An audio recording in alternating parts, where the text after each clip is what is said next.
Today's January 5th, 2015, and the last video clip that I made was describing a little bit more about the Bechtolds family from Oregon and how I was trafficked there multiple times when I was younger, and his family and that community's involvement in molesting me and actually holding me hostage. It was not just like I was locked in a room and told to stay there. I was gagged and bound. So that's pretty much kidnapping. But since when you're young, when you're a kid, and it's government employees, people who are working for the government, and there are parents involved that are being either forced to work for the government or work for them voluntarily, nobody calls it kidnapping. I really don't know what they call it, but I think a couple of times, possibly one or two or maybe more of the twin Bobs and Dixies actually tried to escape the United States or get out of the situation themselves. And I say that because I can remember a couple of situations where it looked to me like we were trying to leave or get out, and they were being hauled back with guns and handcuffs by authorities. And I was sometimes, when I was younger, much younger, I was sometimes in jail with them, with one of them. So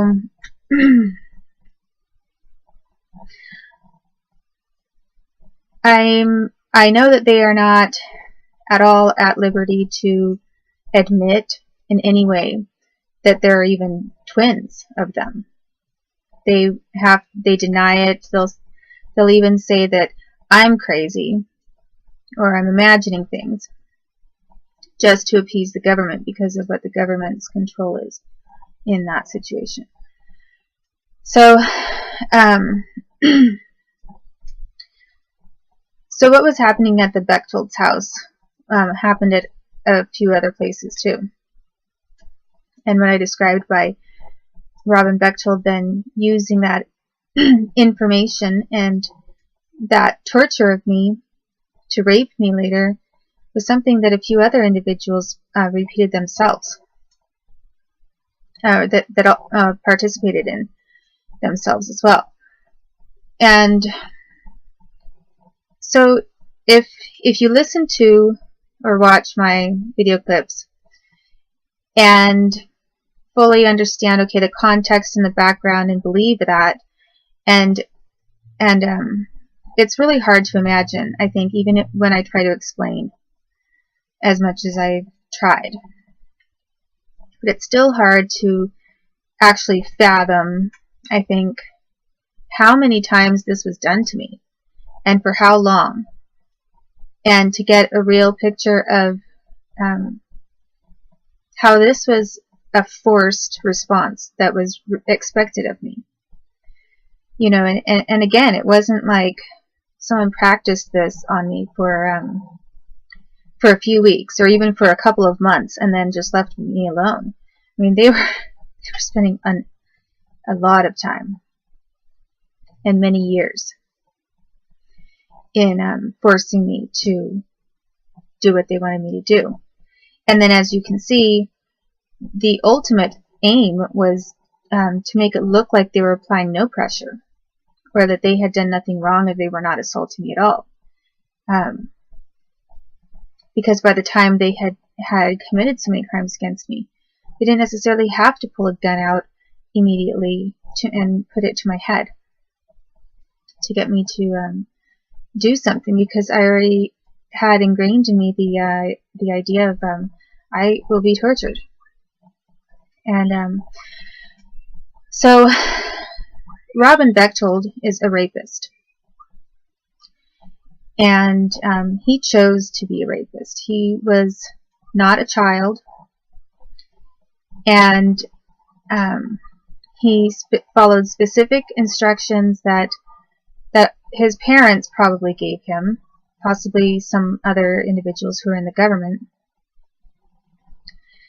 And he made that choice for himself. So, but you can see where, if I just tried to explain just the facts on the surface and none of the background of what was done to me, it doesn't look very convincing. It just, it's kind of more,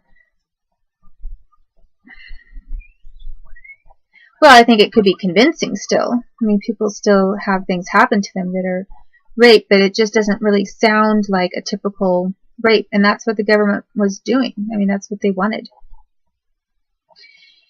And, some of their forms included more weaponry and violence and that kind of thing than others. But most of it was aimed at making everything look like it was consensual for me.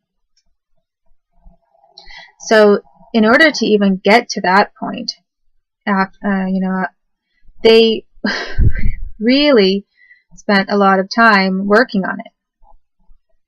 So I don't have any pity for Robin Bechtold, because when I was involved in all this government stuff, the government sometimes tried to get me to do things which I might not have done or wanted to do had I not been pushed to do certain things that I felt later were bad or wrong, or that I didn't want to do. And of course I was a kid. I mean, I had my moments of being a brat and demanding, and adults have every right to not like every kid that comes across their path.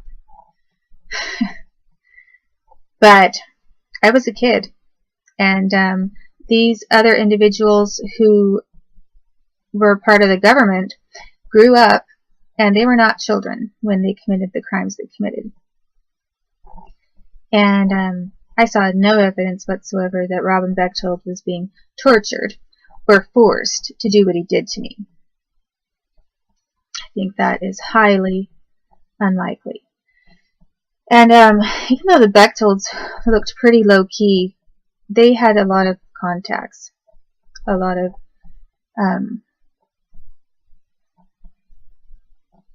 I guess important or high-ranking government contacts, and pretty wide-ranging too.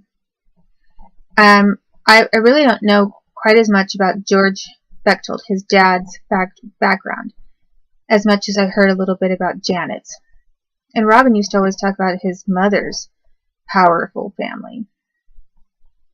Some Italian-Irish set, mostly located in California. But I didn't really hear that much about George. I mean, I don't really know where he's from. I don't know what his family's background is exactly. I know that they were German and they changed their name, and that the name they changed their name from like Bechtel to Bechtolds. And one interesting thing that I did notice when looking up some CIA facts is that one of the directors for the CIA at one point in their lineup was a Bechtel, which is the same name as Bechtold. So I really don't know if there's any link to that or not, but I know that these Bechtolds were definitely part of the government. And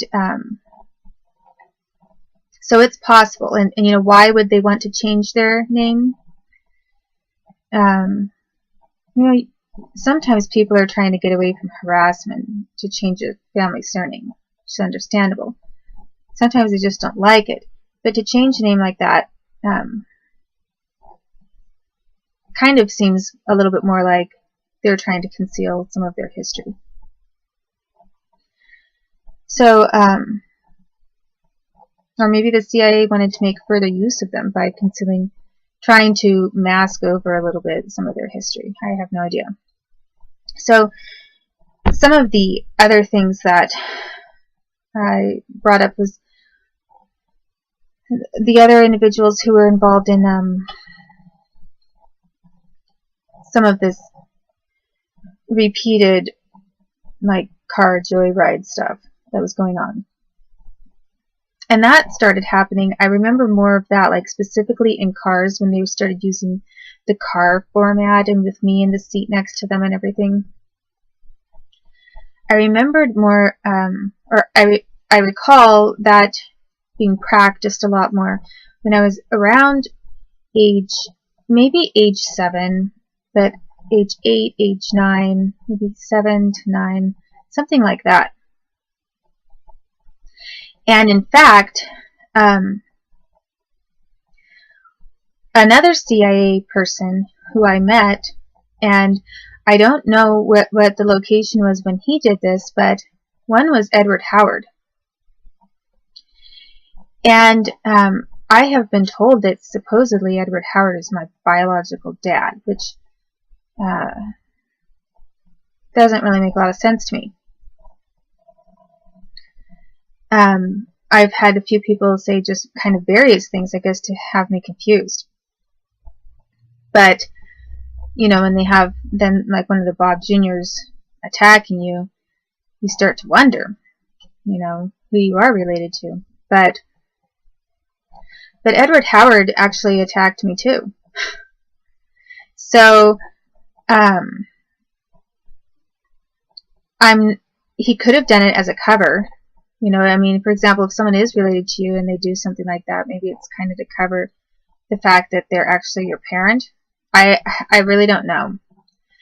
But he did do something like that.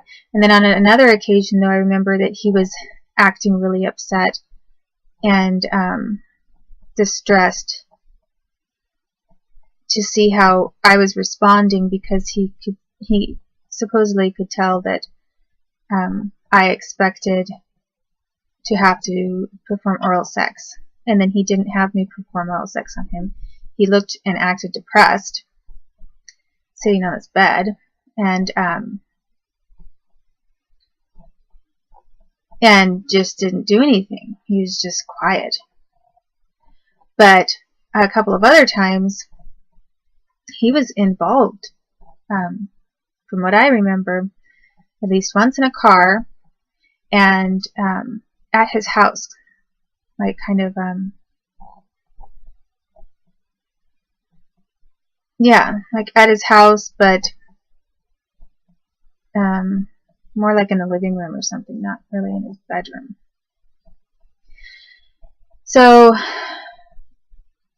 it's possible that he was part of some of this government stuff that they were doing to me, and maybe he disagreed with it, and then he left the country. Maybe he did agree with it, and then he did something that someone, the FBI, thought was going to expose them or something, and so he took off. But he really never mentioned my name in any of his books or public documents or interviews. But I don't really know that he had much liberty to talk. Maybe he did. And I also don't know if he thought bringing my name into it would just make things worse for me. And that might be totally wrong. Because yet, one other thing that I remember about Edward Howard is, you know, I'm really very confused about whose side he was on. Because there was one other time when he was at my house in Moses Lake, Washington, and he was trying to get funding for Katie Middleton. And a different time he was trying to get funding for me and wasn't for Katie Middleton. And then they had me torture him. Well, basically by, what did they have me do? They had me, I was a kid, and they told me to paint his face with like a henna dye. And I didn't know if there was some sort of a skinny, like a mild, like acid or something in it. Anyway, I'll describe that in this next video clip.